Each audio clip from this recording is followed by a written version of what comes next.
तो अगर साद हुसैन रिजवी हुकूमत में आते हैं तो कोई भी मुल्क या किसी स्टेट से स्टेट लेवल पर गुस्ताखी की जाती है नबी करीम सल्लल्लाहु अलैहि वसल्लम की ज़ात में, तो साद रिजवी का रद्द अमल क्या? से रास्ता ना दिया गया तो फिर और रास्ते ढूंढे जाते हैं, फिर और रास्ते निकलते। साद हुसैन रिजवी साहब से एक पर्सनल सवाल है कि इनके खिलाफ एक चीज़ मुहिम चलती है, कभी पीटीआई वाले कहते हैं कि ये नून लीग के साथ हैं, कभी नून लीग वाले कहते हैं ये पीटीआई इनको इस्तेमाल कर रही हैं। ज़ाती तौर पर साद हुसैन रिजवी साहब जो हैं वो नून लीग को ज़्यादा नापसंद करते हैं या पीटीआई को ज़्यादा नाम? देखो, मेरा नाम कलीम अल्लाह और इस वक्त हमारे साथ जो शख्सियत मौजूद हैं वो किसी भी तारुफ की मोहताज नहीं। पाकिस्तान की सबसे बड़ी मजहबी जमात के सरबरा अल्लामा हाफ़िज़ साद हुसैन रिजवी साहब इस वक्त हमारे साथ मौजूद हैं। इनसे पाकिस्तान में होने वाले ऐसे सवालात जो इस वक्त जो हमारी यूथ है वो जानना चाहती है और तहरीक लब्बैक पर जो सवालिया निशानात हैं वो सवालात जानने की कोशिश करेंगे। उसी हवाले से इनसे गुफ्तगू करते हैं। अस्सलाम वालेकुम अल्लामा साहब। जी वालेकुम सलाम रहमतुल्लाह। क्या हाल है खबर? अल्लाह का शुक्र है। एक तो बहुत बहुत शुक्रिया, आपने हमें कीमती वक्त दिया।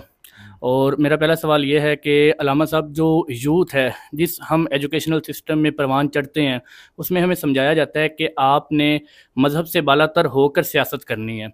सियासत और जो इस्लाम है दो मुख्तलिफ़ चीज़ें हैं, तो उस पहलू को आप कैसे देखते हैं? क्या वाकई ही मज़हब सियासत से अलग पहलू है या दोनों इकट्ठी हैं? हो सकता है जो सियासत है वो मज़हब से दूर हो, लेकिन दीन से दूर नहीं है। और इस्लाम मज़हब नहीं है, दीन है। और इस्लाम मुकम्मल एक ज़ाब्ता हयात है। और इकबाल कहता है जुदा हो दीन सियासत से तो रह जाती है चंगेज़ियत। आप देखें दुनिया में जहाँ भी कहीं उनकी सियासत से उनका दीन दूर हुआ है तो वहाँ उसका अंजाम क्या निकला है। तो दीन जो है ना, ये सियासत जो है ये दीन का एक लाजमी जुज़ है। अच्छा, जो हमारे स्टूडेंट्स हैं, जो नौजवान यूथ है, उनको उनमें एक तासुर पाया जाता है कि जो इस्लामी असूल हैं उनको अपनाते हुए हम इस मौजूदा दौर में, मॉडर्नाइजेशन के दौर में तरक्की नहीं कर पाते। ये इस्लाम किसी भी तरक्की की राह में रुकावट नहीं। इस्लाम बेहयाई की राह में रुकावट है। इस्लाम बेराह रवी की राह में रुकावट है। इस्लाम जुल्म की राह में रुकावट है। और इस्लाम और इन सारे चीज़ों के अंदर जो इंसाफ़ी बददियानती है इसकी राह में एक हाइल है। ठीक है जी। और जिसका नाम तरक्की ये कहते हैं वो तरक्की तरक्की नहीं है। वो तरक्की ये कहते हैं कि इस्लाम हमें कोई पूछने वाला ना हो। इस्लाम पूछता है, लेकिन इस्लाम हक देता है और इस्लाम हर वो चीज़ देता है जो इंसान के आज़ादी और उसका बुनियादी हकूक़ है वो उसके दरवाजे पर देता है। अच्छा, आपकी जमात के बारे में सबसे एक अहम सवाल ये उठाया जाता है कि इस्लामी कानूनों के साथ, इस्लामी निज़ाम की नफाज के साथ साथ वो यूरोपियन ममालिक के साथ ताल्लुकात कैसे कायम कर सकेंगे? देखें, जिस तरह मेरे आका मौला सल्लल्लाहु ताला अलैहि वसल्लम ने अपने वफूद भेजे बैनुल अक़वामी और हुज़ूर के खारजी जितने भी मामलात हैं खारजा उमूर के, उनमें, और मुझे ये बताएं कि किसने कहा है कि जो अपने दीन पर चले वो खारजा मामलात नहीं रखता। आज तक ये मुगलिया दौर तक पूरी दुनिया के साथ हमारे खारजी मामलात रहे। इस्लाम और इस्लाम के अंदर एक मुकम्मल ये चीज़ें मौजूद हैं। आप मुझे बताएं कि खारजा मामलात सारे इस्तामन इस्लामी ममालिक के मौजूद हैं, यूरोप के साथ मौजूद हैं, बाकी के साथ मौजूद हैं, तो फ़लस्तीन के अंदर जुल्म बंद करवा दिए? बिल्कुल भी नहीं। तकरीबन इस्तामन इस्लामी ममालिक हैं, सारा कुछ कर लिया है। तो मामलात का मतलब ताल्लुकात का मतलब ये नहीं होता। ताल्लुकात होते हैं बराबरी की सतह पर। अमेरिका वहाँ से कहे और हम यहाँ से यस जर्नल कहें, यस जर्नल कहें या यस सर कहें, मुशर्रफ को कहे कि जनाब यहाँ पे मुझे हवाई अड्डे चाहिए तो वो आगे से यस सर कहे, ये तो मुमकिन नहीं है। खारजा ताल्लुकात का मतलब है कि हम अपनी पावर रखते हैं, हम अपने वतन रखते हैं, हमारी चीज़ें हमारे उसूलों और हमारे ज़वाबित और हमारे रवायात और हमारे मफादात के हक़ में जो होंगी वो हम करेंगे। और वहाँ से वो जो कहें यहाँ से हम मान लें, ये कैसे मुमकिन है? ये खारजा ताल्लुकात नहीं होते, ये तो और किसी को चीज़ का नाम है। खारजा ताल्लुकात ये हैं कि वो अपनी सतह पर अपनी हदूद में और हम अपनी हदूद में रहते हुए ताल्लुकात कायम रखें। और दुनिया मानती है ज़ोरों को, कमज़ोरों को कभी आज तक किसी के ताल्लुकात आपने सुना है कि कभी किसी ने कहा हो कि ये छोटे ममालिक हैं, पानामा उनसे ताल्लुकात बनाओ, ये छोटा मालदीव से कोई ताल्लुकात बनाए, ये कमज़ोर ममालिक जिस तरह छोटे हैं, वो कहते हैं ताल्लुकात बनाओ अमेरिका से, चीन से और उससे रशिया से। तो हम ये कहते हैं कि हमारे अंदर इतनी पावर होनी चाहिए, हमारी रियासत, हमारा मुल्क, हमारा वतन इतना दमखम वाला होना चाहिए और उसके अंदर इतनी दमखम होनी चाहिए कि वो आपसे लोग ख्वाहिश करें कि आपसे ताल्लुकात बनाए। कमज़ोरों से ताल्लुकात कौन बनाता है? आप अपने अंदर अफगानिस्तान का जो है वो एक देते हैं कि ये अफगानिस्तान ने देखें तमाम जितने भी यूरोपियन ममालिक उनके साथ ताल्लुकात ख़त्म हो गया, अब कोई ऑर्गेनाइजेशन वहाँ पर वर्क नहीं कर रही, उनकी मैशत बैठती जा रही है, ताल्लुकात ख़त्म हो चुके हैं। देखें, अफ़गानिस्तान के ताल्लुकात ख़त्म नहीं हुए, वो तो अभी भी जाते हैं यूरोपीय ममालिक में दौरा करने और सारा कुछ। वहाँ मसला और है कि उनको तस्लीम नहीं करते। क्यों तस्लीम नहीं करते? सिर्फ इस्लाम की वजह से, ठीक है जी, इस निज़ाम की वजह से। अगर वो तस्लीम कर लेते हैं तो फिर उनको पता लगेगा कि पूरी दुनिया में ये है। और कुछ भी नहीं है। क्या वो अफगानिस्तान वाले मर गए? बिल्कुल भी नहीं। अफगानिस्तान में क्या भूख है? बिल्कुल भी नहीं अफगानिस्तान में क्या अदल नहीं हो रहा? हो रहा है। आप, मैंने तो आज तक गया नहीं, आपके ज़रिए और ये सोशल मीडिया और मीडिया के ज़रिए हमें भी खबर, अखबारात के ज़रिए मिल, वहाँ पे क्या बदअमनी है? लोग भूख से मर रहे हैं।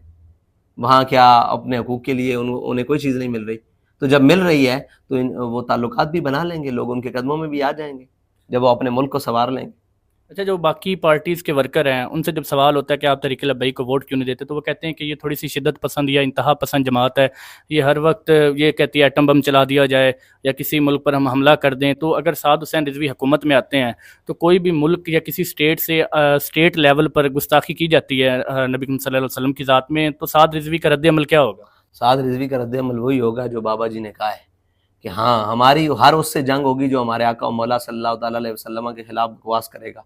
और मुझे ये बताएं कि अच्छा, अभी तो हम इंतहा पसंद ठहरे, हम शिद्दत पसंद ठहरे, हम जनाब क़दामत पसंद ठहरे, सारे इल्ज़ाम मौजूद हैं।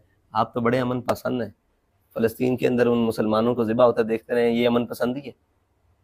उनके लिए जनाब आज तक कोई अमली इक़दामात ना कर सकना, ये अमन पसंदी है?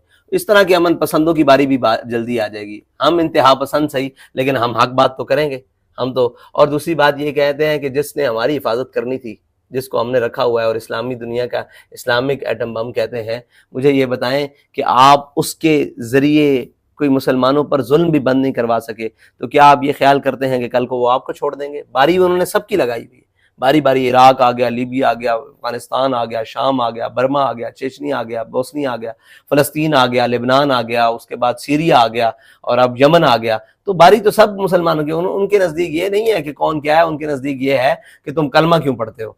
तो हम ये कहते हैं कि कलमा पढ़ना हमारा जुर्म नहीं है। और मुसलमान जो है ना, इस्लाम जो है वो इंसान को दुनिया के अंदर, माशरत के अंदर जीना सिखाता है रौब और दबदबे के साथ, ठीक है जी, अयदिम वहम सागिरून, उनको बनाकर। लेकिन हाँ, यहाँ हालत ये है कि हम मकरूज़ भी बने हुए हैं पूरी दुनिया के, और हम कर्जे भी ले रहे हैं और फिर उनकी बातें भी मान रहे हैं, और फिर जनाब उनके साथ बैठकर उनके अपने ही कौम के अंदर अपने ही बंदों को। हाँ, मुझे बताएं कि फ़लस्तीन के बच्चों के टुकड़े कर दे इसराइल, वो इंतहा पसंद नहीं है, वो दहशतगर्द नहीं है। हम इस्लाम की बात करें, हम दहशतगर्द हैं। तो ये अब हमारी जो स्टेट है या जो गवर्नमेंट है वो इसके खिलाफ कोई सही इकदाम नहीं कर रहे। पहले भी तहरीक लब्बैक पाकिस्तान जो है उन्होंने धरना दिया, लेकिन सही तरह मौसर इकदाम नहीं हो रहे। तो ये फिर इसका अगला लाएअमल क्या होगा? क्या ये ऐसे ही चलता रहेगा? ये तो उनके एजेंट हैं भाई, ये तो उनके एजेंट हैं। आप अगले लाएअमल की बात करते हैं। अभी हम नामूस रिसालत मार्च कराची में निकला है, ठीक है जी, उसके अंदर उन्होंने सरेआम गोलियां चला दी हैं मुसलमानों पर। अभी ये कोई मसला बना था ये कॉलेजेस के लड़कों का, जी जी, तो उनके ऊपर गोलियां चला दी हैं। तो ये तो आपके हुकूक के लिए आपको कभी बाहर नहीं निकलने देंगे, ये तो कभी ये नहीं चाहेंगे। ये तो यहाँ फ़लस्तीन बना के रख देंगे। ये तो उनके एजेंट बैठे हुए हैं। इन्होंने तो कौम को कभी किसी सीधी राह पर गामजन में उनके हुकूक के लिए नहीं उठने देना। इंशाअल्लाह हम मौजूद हैं और जब तक हैं आखिरी सांस तक जद्दोजहद करते रहेंगे और इंशाअल्लाह। अच्छा, नौजवान नस्ल में एक तासुर और भी पाया जाता है कि एक इस्लामिक स्टेट है वो आज मॉडर्नाइजेशन ज़माने के साथ मिलकर कैसे चलाएगी, मैशत बैठ जाएगी, इनका आईटी जो टेक्नोलॉजी का जो जितना भी सिस्टम है वो बैठ जाएगा, क्योंकि ये मदारस के तालब इल्म होंगे, ये वजारतें उन लोगों को देंगी जो दीनी वाबस्तगी रखते होंगे, तो फिर निज़ाम तो बैठ जाएगा मैशत का। आपको किसने कहा है कि जो जिससे मुताल्लिका वजारतें होंगी वो उनको नहीं दी जाएंगी? जो आईटी की वजारत होगी वो हम हाफ़िज़ कुरान को थोड़ी देंगे। हम ये थोड़ी होगा कि साइंस एंड टेक्नोलॉजी की वजारत हो और वो फवाद चौधरी जैसे शख्स को दे दें। उसका क्या ताल्लुक साइंस एंड टेक्नोलॉजी से? वहाँ आपने सवाल, किसी ने सवाल नहीं किया कि किसको किसका अहल बना दिया गया। और जनाब ये जो मुल्क के अंदर जिनको कानून के काफ के नुक्तों का भी नहीं पता, उनको वजीर कानून बना दिया जाता है, ठीक है जी। जो वजारत दिफा का माना नहीं जानते कि दिफा कहते किसको है, ठीक है, और जनाब दाखिला उमूर को जानते नहीं है, उनको वजीर बना दीजिए। ऐसा नहीं होगा हमारे यहाँ। हमारा तो ये होगा जो जिस चीज का अहल होगा और जो जिसका जितना बड़ा जनाब उसके अंदर उसकी सलाहियत होगी उस काम को चलाने के लिए, तो उसको चलाएं। अच्छा, जब इमरान खान साहब हुकूमत में आए थे उन्होंने भी एक बात की थी हुकूमत में आने से पहले कि किसी भी सूरत में IMF का रुख नहीं करूँगा, लेकिन जितने भी माशी तज्ज़ियाकार हैं वो यही कहते हैं कि पाकिस्तान के पास कौमी ख़जाना है नहीं, तो मजबूरन हमें जाना पड़ता है। क्या हम देखेंगे साद रिजवी जब हुकूमत में आएंगे वो भी IMF का रुख करेंगे? देखें, IMF तो बड़ी बात है। बात यह है कि पाकिस्तान का जो कौमी ख़जाना मौजूद है पाकिस्तान के अंदर जो खसारा है वो 4,500 अरब रुपए का है। मुख्तसर जो 4,500 अरब जो पाकिस्तान का खसारा आता है बजट में, वो 4,500 रुपये कहाँ खर्च होता है? सवाल तो ये है। पाकिस्तान के अंदर खजाना है। मुझे ये पहले बताएं कि IMF से आज तक जो हमने कर्जा लिया है उसकी तफसील कोई बता सकती है हुकूमत कि वो कहाँ खर्च हुआ, वो कहाँ गए हैं पैसे, वो किस तरफ गए हैं, IMF ने किस बुनियाद पर दिए और वो कहाँ गए पैसे, और उनकी तो तफसील, वो इमरान हुकूमत हो, नवाज हो, जरदारी हो, पीछे मुशर्रफ हो, जिसने भी कर्जे लिए हैं, कब से हम कर्जे लेना शुरू हैं, 90 की दहाई से भी, तो मुझे ये बताएं कि वो मौजूद है हमारे पास उसकी तफसील? जब नहीं मौजूद तो ये हम तो ये करेंगे, पहले आकर पहले कर्जों की तफासिल दिखाएंगे कौम को कि ये कर्जे यहाँ हैं, इन्होंने खाए हैं और ये हमारा खसारा है, इस बुनियाद के ऊपर कौम के खर्चे कम। जब आप किफ़ायत शायरी पर लाएंगे कौम को, आप कहें अयाशी भी हो और सुकून भी हो, ये मुमकिन नहीं है। किफ़ायत शार तो बनना पड़ेगा, वो जो जायद अयाशी हैं वो तो छोड़नी पड़ेंगी। जब वो छोड़ेंगे तो हमारे खजारे भी खत्म हो जाएंगे, कौमी खजाना भी सही चलना शुरू हो जाएगा। अच्छा अलामा साहब, ये बताइएगा, किसी भी मुल्क का मईशत का दारोमदार बहुत ज़्यादा फ़ीसद जो है ना वो औरतों पर मुनहसर होता है, और पूरी दुनिया में 41% जो औरतें हैं वो माशी निज़ाम को चला रही हैं। तो एक तासुर औरतों में ये भी पाया जाता है जो ज़्यादातर सेकुलर और लिबरल हैं, उसमें ये तासुर पाया जाता है कि जब तहरीक लब्बैक पाकिस्तान की हुकूमत आएगी तो ये मुकम्मल इस्लामी निज़ाम लेकर आएंगे। तो जो एंकर्स हैं औरतें, उनको घर जाना पड़ेगा, जो बस हॉस्टल पर अपना रोज़गार चला रही है उनको घर जाना पड़ेगा। क्या तहरीक लब्बैक उनको मज़ीद मौक़े फ़राहम करेगी या इस्लामी इक़दार के मुताबिक उन पर पाबंदियाँ लगाकर उनको घरों में बिठा देगी, या उनको घरों में बिठाएगी तो कौन कौन सी पॉलिसीज़ उनको देगी? बात यह है कि इस्लाम का निज़ाम आए, औरत घर से निकलती क्यों है? पहला तो सवाल ये है। घर की दहलीज से बाहर मजबूरन आती है। लिबरल और सेकुलर पाकिस्तान में कोई तादाद नहीं है, पाकिस्तान में तादाद मुसलमानों की है और मुसलमान औरतों की है। वो किस घर से निकलती हैं कि उनके अखराजात या उनकी ज़रूरियात पूरी नहीं होती ना, तो इस्लाम आकर सबसे पहले ज़रूरियात को उनके दरवाजे तक पहुँच जाता है। जब उनकी ज़रूरियात उनके दरवाजे तक आ रही हैं तो फिर उनको बाहर निकलने की क्या ज़रूरत है। हाँ, तालीम के एतबार हो, जनाब हुनर के एतबार में हो, जहाँ भी हो, ख़वातीन के शोबे में ख़वातीन काम करेंगी और इंशाअल्लाह ऐसा करेंगी कि उनके ना हरसमेंट का उनके ऊपर कोई डर होगा, ना उनको किसी दरिंदगी का डर होगा, ना उसका। अब तो वो जनाब जहाँ देखो आप आए रोज़ शिकायत है। जो खामोश है वो जालिम से दबा हुआ है, जो बोल रहा है वो इस बुनियाद पर बोल रहा है कि मैं बोल तो रहा हूँ लेकिन कल मेरी जान को भी खतरा है। और आपने अभी बिल्कुल माजी करीब के अंदर आपने देखा है, जिसने अपने हक के लिए आवाज़ उठाई है, पूरे सारे जालिम इकट्ठे हो गए हैं कि नहीं आपके साथ तो हुआ ही कुछ नहीं। तो यहाँ तो ये है, सबूत भी छुपा दिए जाते हैं, लाशें छुपा दी जाती हैं, बल्कि खून मिटा दिए जाते हैं। यहाँ तो ये निज़ाम है। तो हम ये चाहते हैं कि ख़वातीन के ऊपर ऐसा निज़ाम ना हो। ख़वातीन के शोबे में ख़वातीन नहीं काम करना है। हाँ, वो ये कहते हैं कि वो सीखेंगे कहाँ से। मेरा ख्याल है इस वक्त तक जो ख़वातीन की तालीम की शरह है वो माशाल्लाह पाकिस्तान में बड़ी अच्छी है। डॉक्टर्स भी मौजूद हैं, इंजीनियर्स भी मौजूद हैं, सारा मौजूद है। तो वो ख़वातीन के शोबे में इंशाल्लाह बेहतरीन काम करेंगे। काम वैसे ही करती रहेंगी लेकिन इस्लामी इक़दार के मुताबिक। हाँ, इक़दार को नहीं ख़त्म कर सकते, वो काम करेंगे। उनको किसने काम से रोका है? आज तक आपने सुना है कि हमने किसी काम की उनकी मुखालफत की है या किसी जगह पर उनकी मुखालफत की है? हाँ, हम उनको बाजार की वो खिलौना नहीं बनाते, उनको बाइज्जत तरीके से रोज़गार देने की बात करते हैं। ये बहुत बड़ा तबका जो को एजुकेशन में फंसा हुआ है, यहाँ पर हमारे जो लड़के हैं या लड़कियां जो तलबा हैं वो काफ़ी ज़्यादा ना इसका शिकार हो रही हैं, हरासमेंट का और इस चीज़ों का। इन पर भी क्या तरीके लब्बैक आकर कोई लाएमल इख्तियार करेगी, कोई पाबंदियाँ आयद करेगी? जी बिल्कुल, जब निज़ाम तालीम हमारे पास होगा तो इसके ऊपर कोई ना कोई तो बेहतरीन हल निकाला जाएगा कि जिससे कम अज़ कम ये हमारी जो पढ़ने के लिए आने वाली एक तादाद है बहुत बड़ी, और इल्म हासिल करने के लिए, फिर हुनर हासिल करने के लिए जो आते हैं उनके तहफ़्फ़ुज़ को यकीनी बनाया जाए। और उनका तहफ़्फ़ुज़ इस्लाम ही यकीनी बना सकता है और कोई निज़ाम यकीनी नहीं बना सकता। साद हुसैन रिजवी साहब से एक पर्सनल सवाल है कि इनके खिलाफ एक चीज़ मुहिम चलती है। कभी PTI वाले कहते हैं कि ये नून लीग के साथ हैं, कभी नून लीग वाले कहते हैं ये PTI इनको इस्तेमाल कर रही हैं। ज़ाती तौर पर साद हुसैन रिजवी साहब जो हैं वो नून लीग को ज़्यादा नापसंद करते हैं या PTI को ज़्यादा नापसंद करते हैं? ये दोनों ही एक किताब के दो रुख हैं। हम तो दोनों के लिए ये कहते हैं कि जो हुजूर के दीन के ख़िलाफ़ है वो हम उसके सबसे बड़े दुश्मन हैं। बात यह है कि ख़िलाफ़ होने की नज़रियात की बात है। हम नज़रियाती लोग हैं, हम नज़रियात की सियासत करते हैं। हम जब उनके ख़िलाफ़ निकले थे तब भी नज़रिए की बुनियाद पर हैं, इनके ख़िलाफ़ हैं तो नज़रिए की बुनियाद पर हैं। ये अपने वो नज़रियात ख़त्म कर दें, जो जल्दी ख़त्म करेगा हम उसके ज़्यादा करीब हो जाएंगे। ठीक हो गया। अच्छा अल्लामा साहब, ये बताइएगा कि साद हुसैन रिजवी साहब जब हुकूमत में आएंगे तो जो आपने कहा है कि हमारे पास कुछ ऐसे इंफॉर्मेशन टेक्नोलॉजी की, IT के रिलेटेड भी ऐसे हम कोई एजुकेशन सिस्टम आप यार देखो मेरी बात सुनो, ये बड़ा अजीब सवाल है ना कि जिससे कहा जाता है कि मैं आऊँगा तो ऐसे कर दूंगा। मैं ये कहता हूँ कि सबसे पहले उन बुनियादी चीज़ों को ख़त्म किया जाए। ऐसे एक्सपर्ट लोग होंगे, पता नहीं एक्सपर्ट्स ने क्या आके करना है। पहली आज की बात कर लें कि जो मसाइल हैं आज, आईटी को किन मसाइल का सामना है? फायरवॉल, नेट का ख़त्म होना, और जो हमारे फ्री लांसर्स हैं पाकिस्तान में, मेरे ख्याल से हज़ारों नहीं तो लाखों की तादाद, लाखों नहीं तो हज़ारों की तादाद में तो होंगे, बिल्कुल है ना, उनको अपने इस रोज़गार में, तो हम इन चीज़ों को तो कम से कम ख़त्म करेंगे। ये तो कहते हैं कि उनके लिए आसानी। मुझे ये बताएं कि हमें कहा जाता है आप टेक्नोलॉजी के खिलाफ हैं, आज ये इनको कोई कुछ नहीं कह रहा कि आपने जनाब इतने जदीद दौर में आपने ये नेट बंद किया हुआ है, ये क्या तमाशा लगाया हुआ है। पाकिस्तान के अंदर पूरी दुनिया पता नहीं 5 से 6G पर जा रही है, कि 5G पे चली गई है मेरे ख्याल से, 6G पर जा रही है, हाँ आगे 5G आ गया हुआ है और आगे चली गई है। मुझे ये बताएं कि हमारे यहाँ मोबाइल के सिग्नल नहीं आ रहे, तो हम खिलाफ है टेक्नोलॉजी के। हम टेक्नोलॉजी पे काम करेंगे, दुनिया के जितने भी जदीद वसाइल हैं वो इस्तेमाल करते हुए अपनी कौम की बेहतरी लाएंगे। वो हमें चाहे बाहर से मंगवाने पड़े, चाहे खुद पैदा करने पड़े, चाहे खुद कार सिस्टम से निकालने पड़े, बस इतनी सी बात है।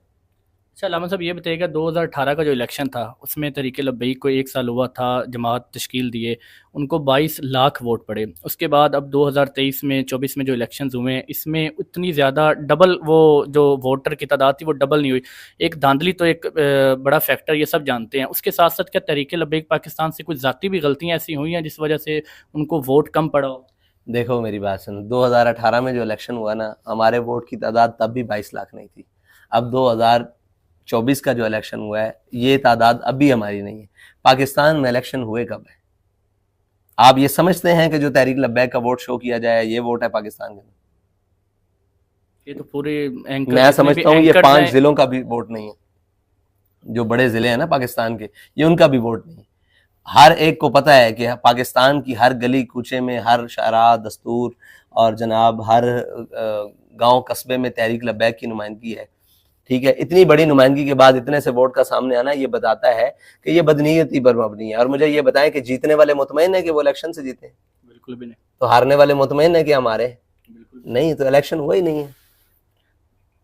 ठीक हो गया। तो ये जो आखिरी सवाल मेरा ये है कि जो नौजवान नस्ल है जो सेकुलर निज़ाम तालीम में फंसी हुई है, और ऊपर से वालदैन भी उनको मजबूर करते हैं, कहीं ना कहीं वो चाहते हैं कि हम तहरीक लब्बैक के साथ कनेक्ट हों, जुड़े रहें, लेकिन उनके वालदैन की तरफ से जो प्रेशर आता है, या वो जो निज़ाम तालीम हमारा है जिसमें हम भी गुजर के आए हैं, वो सेकुलर निज़ाम ऐसा है कि वो मज़हब से बालातर होकर सोचने पर मजबूर करते हैं इंसान को, और सियासत में भी मज़हब से बालातर होकर अपनी राय देने पर मजबूर करते हैं। उनके नाम को यह अहम पैगाम दे। बात यह है कि पाकिस्तान जो है ना, वो मज़हब से बालातर होकर निज़ाम तालीम के ज़रिए ही, तो लॉर्ड मैकाले ने हमारे ऊपर जो ये थोपा है उसी क्या है। दुनिया में कोई भी निज़ाम तालीम पढ़ाया जा रहा है, क्या ईसाई अपने निज़ाम तालीम के अंदर ईसाइयत से बालातर होकर बात करते हैं? बिल्कुल भी नहीं। आपके तो पाकिस्तान के स्कूलों में बड़े बड़े नामी गिरामी, मैं नाम नहीं लेना चाहता, वो फिर मशहूर हो जाएंगे ऐसे ही नाम, इसलिए कि वो उन स्कूलों के अंदर ईसाइयत की तालीम दी जा रही है, और जनाब खुदा के 3 खुदा पढ़ाए जा रहे हैं। यहाँ पर आकर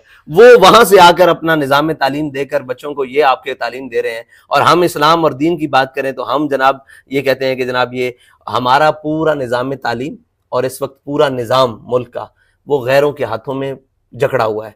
और गैर कौन है? हैं हमारे लोग, ज़ाहिरन ये लोग हमारे हैं जो चला रहे हैं, लेकिन निज़ाम उनका दिया हुआ है।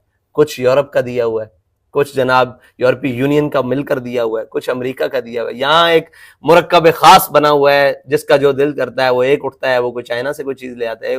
भाई निज़ाम आपका हो, उसके अंदर कोई भी लोग हों, यहाँ निज़ाम हमारा है, उसके अंदर आने बैठने उठने वाले सारी दुनिया मौजूद होगी। लेकिन जब यहाँ निज़ाम ही मौजूद नहीं है, हर चीज़, हर इदारा, उसका उसूल कवानीन दूसरे से टकराते हैं, तो यहाँ कैसे निज़ाम चल सकता है? आप मुझे बताएं कि पाकिस्तान का नाम क्या है? इस्लामी जमहूरिया है पाकिस्तान। तो क्या पाकिस्तान के अंदर जमहूरियत है?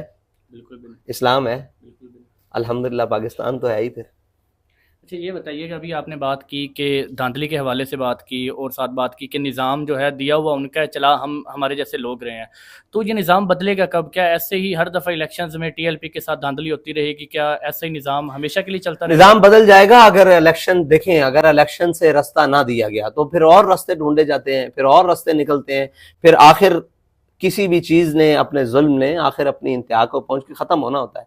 जो कुछ 77 साल से पाकिस्तान के साथ हुआ है, पूरे 77 साल इसकी उम्र हो गई है तकरीबन, अब तो ज़्यादा हो गई है, 77 साल से जो कुछ पाकिस्तान के साथ हुआ है, बता यही रहे हैं कि अगर इस निज़ाम को दुरुस्त ना किया गया और इस चीज़ को ना किया गया, पूरी दुनिया में हम ये रोते हैं कि हमारी मईशत, हमें पाकिस्तान को खुद मुख्तार होना पड़ेगा मुआशी एतबार से।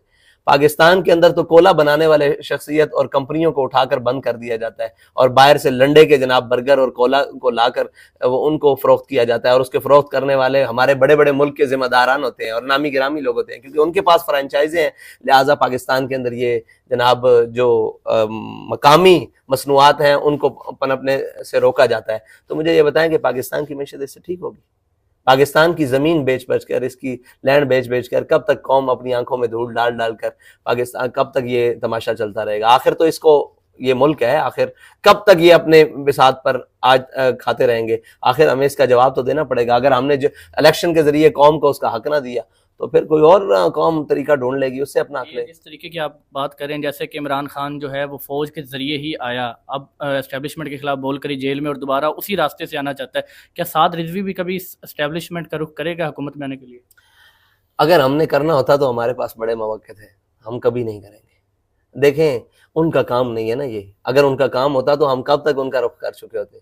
हम उनका ये काम नहीं है, जिसका काम उसी को साजे। उनका काम कौम का दिफा है, मुल्क का दिफा है, मुल्क की सरहदों की हिफाजत करना है, मुल्क के बैरूनी दुश्मनों से बचाना है, वो उनका काम। उसमें जहाँ होगा वहाँ अपने वतन के साथ खड़े हैं और सारे मामलात के साथ, ये उनका काम नहीं है, लिहाजा उनका रुख करना बनता ही नहीं है। जो उनके रुख की तरफ जाते हैं उनका अंजाम क्या होता है ये आप मुझे बता दें।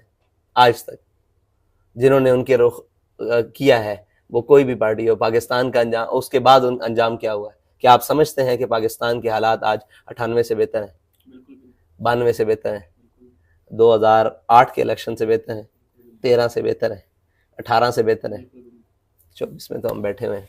तो भाई ये जो गए हैं इक़्तिदार मांगने के लिए वो वापस आए हैं। इक़्तिदार लेने के लिए हम कभी भी किसी के दरवाजे पर नहीं जाएंगे। हाँ, अल्लाह ताला ने कोई मौका दिया तो कौम ने मौका हमें समझा कि हम इस लायक हैं, तो इंशाल्लाह हम मैदान। अच्छा, ये सब जानते हैं कि हर हुकूमत में एस्टेब्लिशमेंट का अमल दखल होता है। जब साद हुसैन रिजवी वज़ीर आज़म बनेंगे तो जो उनके साथ मामलात होंगे, जैसे कि फ़लस्तीन के हक़ में फ़ॉरेन पॉलिसी इनके साथ मिलकर बनाएंगे या वो अपने जो असूलों के मुताबिक या इस्लामी इक़दार के मुताबिक होगी? देखें, जब हम इस्लाम का नाम लेते हैं, जब हम इसके निज़ाम की बात करते हैं, तो हमारा जो उसूल होगा वो पहला इस्लामी होगा ना, फिर बाकी जो निज़ाम चलाएंगे उस निज़ाम के मुताबिक होगा। फिर ये कोई बाहर के तो नहीं है ना, साफ ज़ाहिर है काम तो आगे इन्होंने करना है। इन लोगों से, इतना बड़ा एक इंस्टीट्यूट है, इदारा है इतना बड़ा, तो उन्हीं के ज़रिए होगा। लेकिन मसला ये है कि पॉलिसीज़ हमारी होंगी, वो कौम की होंगी, जो कौम के मफाद में होंगी। बहुत बहुत शुक्रिया अल्लामा साहब, और वो आपने हमें इस्लामी अपना होंगी। कीमती वक्त दिया। बहुत बहुत शुक्रिया।